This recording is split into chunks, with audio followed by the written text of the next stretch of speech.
नमस्कार दोस्तों, स्वागत है आप सभी का आपके अपने इस YouTube चैनल पर जिसका नाम है जीएस बूस्टर। मैं हूं अनूप उपाध्याय। यूक्रेन ने रूस में हजारों किलोमीटर अंदर घुस तक हमला कर दिया है। 19 महीने से इस हमले की योजना यूक्रेन बना रहा था और किसी को कानो कान खबर तक नहीं हुई। यूक्रेन के इस हमले के बाद ना ट्रंप का बयान आया, ना पुतिन का। अलग अलग दावों में कहा जा रहा है कि यूक्रेन ने रूस के लड़ाकू विमानों के बेड़े को खत्म कर दिया है, जिससे रूस की क्षमता काफी कम हो गई। दुनिया इस बात से हैरान है कि 3 साल से युद्ध चल रहा है। इसे लेकर रूस में काफी सुरक्षा की गई होगी। इसके बाद भी यूक्रेन अपने ड्रोन रूस के भीतर ले गया, हमला कर दिया। इतने ड्रोन रूस की सीमा के भीतर कैसे देखे, यह एक चर्चा का विषय है। यानी कि रविवार को यूक्रेन ने ऑपरेशन स्पाइडर चलाकर रूस के एयरबेस में जो तबाही मचाई है, जिससे 40 से ज्यादा बॉम्बर्स तबाह हो गए हैं। और कहा यह जा रहा है कि यह हमला वैसे ही है जैसे कि पर्ल हार्बर पर हमला किया गया था। अब क्या पुतिन जो है वह परमाणु बम गिराएंगे या तीसरे विश्व युद्ध का शंखनाद करेंगे? इन्हीं सारे मुद्दों के ऊपर हम विस्तार से आज आपके साथ चर्चा करेंगे। चैनल पे पहली बार है तो चैनल को सब्सक्राइब करके बेल आइकन दबा दीजिएगा कि यहां आने वाले हर वीडियो का नोटिफिकेशन आपको समय पर मिले। तो चलिए स्टार्ट करते हैं दोस्तों आज के सेशन को। यूक्रेन ने रूसी एयरबेस पर किया पर्ल हार्बर जैसा हमला। क्या पुतिन गिराएंगे परमाणु बम? तीसरे विश्व युद्ध के खतरे से सहम गई है दुनिया। यानी कि यूक्रेन ने 40 एयरक्राफ्ट को ध्वस्त करने का जो दावा किया है, जिनमें से ऐसे एयरक्राफ्ट हैं जो कि रूस के सबसे शक्तिशाली एयरक्राफ्टों में से एक माने जाते हैं। चाहे हम TU-95 की बात करें, चाहे हम TU-22 बम वर्षक की बात करें, और ये दोनों के दोनों एयरक्राफ्ट ऐसे हैं जिसके पास क्षमता थी कि वह परमाणु हथियारों को ले जाने में पूर्ण रूप से सक्षम। यूक्रेन ने तो यहां तक कहा है कि उसकी सुरक्षा सेवा ने इस हमले की तैयारी पिछले 11 महीने से की थी। लेकिन बैठक से ठीक पहले इतना विनाशक हमला करना यूक्रेन के द्वारा कहीं ना कहीं बहुत ही ज्यादा हैरान करने वाला है। अंतरराष्ट्रीय पर्यवेक्षक तो ये मानने लगे हैं कि यूक्रेन के राष्ट्रपति जेलेंस्की 2 जून को होने वाली बातचीत के पहले रूस के ऊपर दबाव बनाना चाहते हैं, इसलिए वो ऐसा हमला कर रहे हैं। रूस का प्रतिनिधिमंडल पहुंच चुका है टर्की, जहां वो बात करना चाह रहा है। और जानकारों का तो यह भी मानना है कि इस हमले के बाद अब होने वाली बैठक में युद्ध विराम की संभावना जो है यह काफी कम है, क्योंकि उनको डर है कि पुतिन ऐसे हमले के बाद चुप बैठेंगे कि नहीं बैठेंगे, और कहीं पुतिन का बदला और भी ज्यादा खौफनाक ना हो जाए। दोस्तों, यूक्रेन ने इसके लिए ऑपरेशन स्पाइडर वेब चलाया है। और इस स्पाइडर वेब के माध्यम से अगर हम बात करें तो स्पाइडर वेब के माध्यम से ये आपके स्क्रीन पर ये तस्वीर है जो आपको देखने को मिल रहा है, जो कि यूक्रेन के द्वारा शेयर किया गया है, किस प्रकार से हमला इसने किया है। और ये आपके स्क्रीन पर जो तस्वीर है ये रूस के जो विमान हैं जो कि सक्षम थे परमाणु हथियार ले जाने में, इन विमानों के ऊपर हमला किया। रूस के रक्षा मंत्रालय ने इसकी पुष्टि भी कर दी है कि यूक्रेन के द्वारा जो ड्रोन हमला हुआ है, इससे 5 सैन्य एयरबेस जो है वो निशाना बनाया गया है और कई विमानों को नुकसान भी हुआ है। हालांकि कितने विमान क्षतिग्रस्त हुए हैं इसके बारे में रूस ने कोई भी स्पष्ट जानकारी नहीं दी है। अपने बयान में रूस के रक्षा मंत्रालय ने यूक्रेन के ऊपर यह आरोप लगाया है कि यूक्रेन ने उसके 5 जो हवाई अड्डे हैं, चाहे उसका नाम मुरामांस्क हो, इरकुत्स्क हो, इवानोवो हो, रयाजान हो या अमूर हो, यहां इसने हमला किया है। और ये हवाई अड्डे जो है वो फर्स्ट पर्सन व्यू ड्रोन से आतंकी हमले किए गए। मंत्रालय ने तो यह भी कहा है कि इन सारे सैन्य एयरबेस पर सभी आतंकी हमले को नाकामयाब कर दिया है।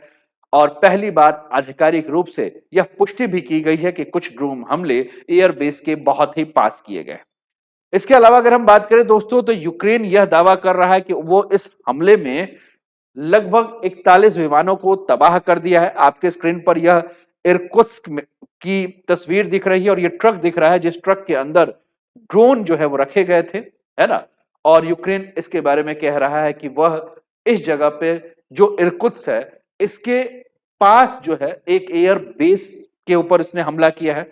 और इस एयर बेस के बारे में बात करें दोस्तों, तो यूक्रेन की सीमा से ये सारे के सारे एयर बेस की दूरी 3 से 4 हजार किलोमीटर की थी।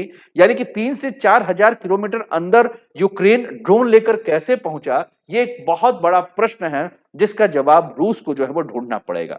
क्या रूस के अंदर भी कोई ऐसा घुसपैठिया बैठा हुआ है, रूस के अंदर ऐसा कोई बैठा हुआ है जो रूस के सारे सुरक्षा स्थानों की जानकारी यूक्रेन तक पहुंचा रहा है? आपके दिमाग में हो रहा होगा कि विश्व की इतनी बड़ी शक्तियों के ऊपर किस प्रकार से ऐसे हमले हो रहे हैं, और भारत को भी इससे सचेत रहना होगा। इसलिए सचेत रहना होगा क्योंकि हमने जब ऑपरेशन सिंदूर देखा, तो उस ऑपरेशन सिंदूर के बाद हमने देखा कि किस प्रकार से भारत के घुसपैठिए ऐसे ऐसे लोग पकड़े गए जो कि पाकिस्तान को यहां से सारी खुफिया जानकारी प्रदान जो है वो कर रहे थे। दूसरा तस्वीर आपके स्क्रीन पर देखने को मिल रहा है दोस्तों, यह ड्रोन लॉन्च होने के कुछ देर के बाद अगर हमने देखा तो ये जो ट्रक थी, इस ट्रक के अंदर जो है वो आग लग गई है। और कहा यह जा रहा है कि जो भी हमला हुआ है, जिस हमले में रूस को इतना नुकसान हुआ है, लगभग 2 बिलियन अमेरिकी डॉलर यानी कि 17,000 करोड़ से ज्यादा रुपए का जो है रूस का नुकसान हुआ है। और यह हमला ऐसे समय में हुआ है जब इस्तांबुल में आज, जब हम ये वीडियो बना रहे हैं, तो आज सोमवार को 2 जून को जो है वो इस्तांबुल में शांति वार्ता जो है होने वाली है। और इसी समय इस प्रकार के हमले जो है वो देखने को मिल रहे हैं। आगे और बढ़ते हैं दोस्तों, ये यूक्रेन के 5 रूसी एयर बेस हैं जिसके बारे में हम चर्चा कर रहे हैं। आप ये यूक्रेन की सीमा देखिए, और ये आपको आमूर नजर आ रहा है, ये आपको बेलाया नजर आ रहा है, ये आपको डाइगिलो नजर आ रहा है, ये युवानोह है, ये ओलेन्या है। अब समझिए कि कैसे इन 5 स्थानों के ऊपर यहां से लगभग 4-4 हजार किलोमीटर की दूरी पर यह स्थान है जहां हमला किया गया। अगर हम आमूर के बारे में बात करें दोस्तों, तो आमूर जो आपको देखने को मिल रहा है, इसकी दूरी लगभग 6,000 किलोमीटर है। यानी कि यूक्रेन 6,000 किलोमीटर अंदर तक जो है वो एंट्री किया हुआ है। बेलाया के बारे में अगर हम बात करें दोस्तों, बेलाया आपकी स्क्रीन पर यह तस्वीर दिख रही है, इसकी दूरी की बात करें तो इसकी दूरी जो है 4,300 किलोमीटर है। इसके अलावा अगर हम बात करें दोस्तों, तो डाइगिलो आपको नजर आ रहा है जिसकी दूरी जो है वो 3600 किलोमीटर है। इवानो नजर आ रहा है, इसके दूरी के बारे में अगर हम बात करें तो 2000 है। ओलेन्यो की दूरी अगर हम बात कर रहे हैं तो ये भी 3600 के आसपास है। तो सोचिए कि किस प्रकार से यूक्रेन ने इतना बड़ा जो है वो हमला किया। लिहाजा सबसे बड़ा जो सवाल ये उठ रहा है कि क्या यूक्रेन के राष्ट्रपति जेलेंस्की के ये कहने पर ये सारे के सारे हमले किए गए हैं?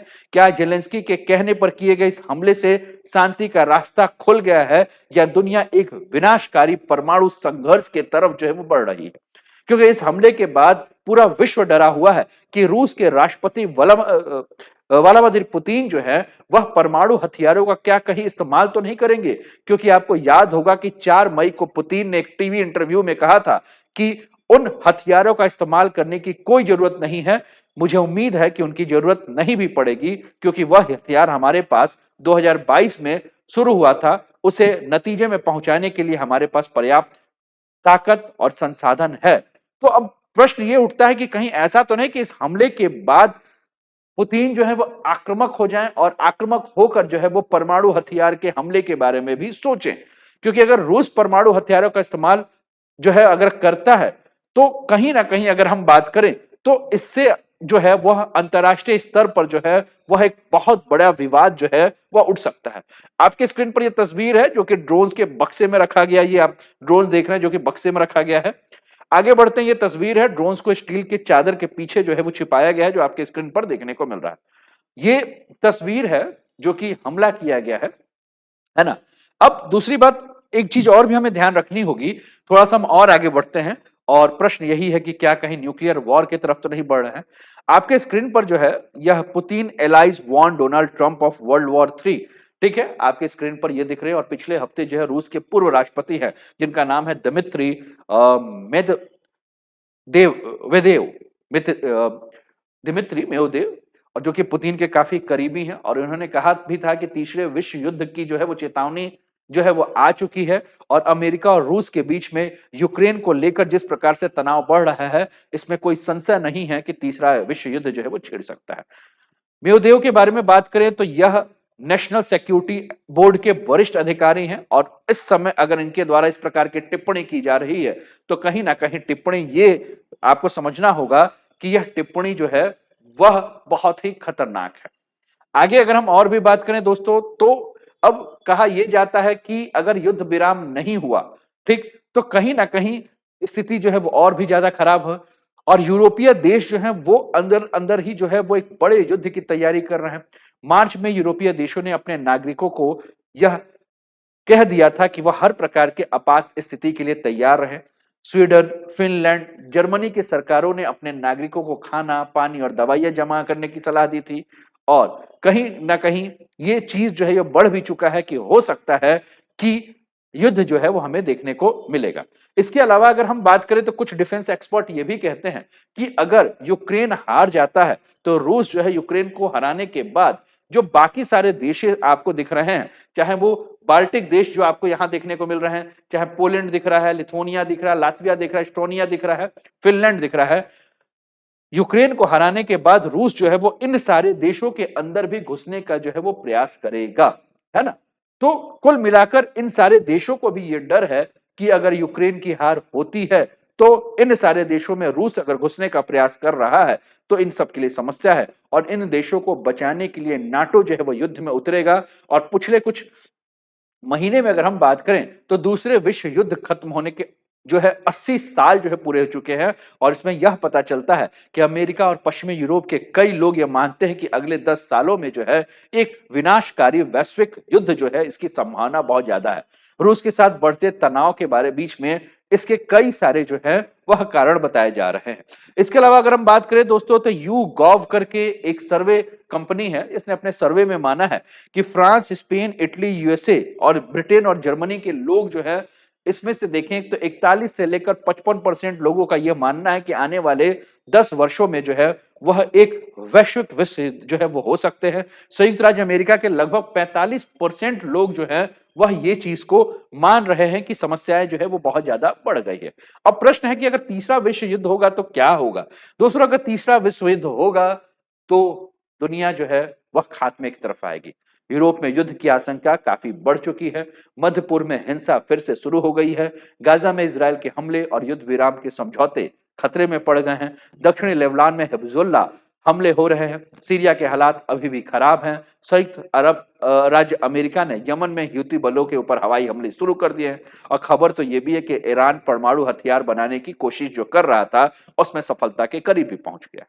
कुछ खुफिया जानकारी से यह भी पता चला है कि रूस और ईरान के बीच सैन्य तकनीक का आदान प्रदान जो है हो रहा है और इसके अलावा पहलगाम आतंकी हमले के बाद भारत और पाकिस्तान के बीच में भी युद्ध के आसार हो चुके हैं और दोनों देश जो हैं वो परमाणु बम वाले देश हैं जिससे कि युद्ध की आशंका पूरे दुनिया भर में हो चुकी है। चाहे वो एशिया हो, चाहे अमेरिका हो, चाहे चीन हो, चाहे ताइवान हो, सब एक दूसरे को लेकर सामने हैं। सिंगापुर में के प्रधानमंत्री लॉरेंस वोंग ने चेतावनी भी दी है कि बढ़ते दबाव से दुनिया बड़े युद्ध के करीब जा रही है और दूसरा विश्व युद्ध जापान के 2 शहरों में परमाणु बम गिराने से खत्म हुआ था। तो उस समय परमाणु बम सिर्फ अमेरिका के पास था, लेकिन अब विश्व के 10 देशों के पास जो है वो परमाणु बम है और इतना परमाणु बम है कि पृथ्वी को जो है वो पूरा तहस-नहस करने में सक्षम है। तो इस हिसाब से अगर हम बात करें तो यूरोपीय देशों में जो है को बड़ा मतलब दुनिया भर की सरकारें जो हैं वो अपने रक्षा नीति के ऊपर काम कर रही हैं। यूरोपीय देश जो है वो पेट्रोइड, डेविड सिलिंग्स या सैम्प टी नामक जो है और इंटरसेप्टर्स का जो है यूज कर रही हैं और यूरोप में एक स्वतंत्र परमाणु निवाग बनाने की जो है चर्चा चल रही है। पोलैंड जैसे देश सामरिक परमाणु हथियारों में रुचि दिखा रहे हैं और इसके अलावा अगर हम बात करें तो सभी जो है वो अपनी तरफ से अलर्ट है। तो अब पुतिन का अगला कदम क्या होगा, इन सबको लेकर जो है वो दुनिया काफी डरी हुई है। ये भी एक बहुत बड़ा डर का विषय है कि यूक्रेन ने बिना सोचे समझे यह साजिश क्यों रची है ना? ये सभी के लिए प्रश्न है। तो हम लोगों ने चर्चा की, उम्मीद है कि ये चर्चा आपको समझ में आई होगी और आप भी अपने विचार को जो है वो कमेंट के माध्यम से हम तक पहुंचाइए। आपके क्या विचार हैं? क्या यूक्रेन ने सही किया? क्या यूक्रेन ने एक बड़े युद्ध को दावत दे दी? क्या रूस को यूक्रेन ने छेड़कर मधुमक्खी के छत्ते में हाथ लगा दिया है? क्या विश्व जो है वो तीसरे विश्व युद्ध की तरफ अब और खुलकर बढ़ चढ़ा है। क्या आप कहते हैं, क्या आप विचारते हैं? कमेंट के माध्यम से बताइए। चैनल आपका है दोस्तों, लाइक शेयर सब्सक्राइब अवश्य करें। अपना ध्यान रखिए। जय हिंद, जय भारत।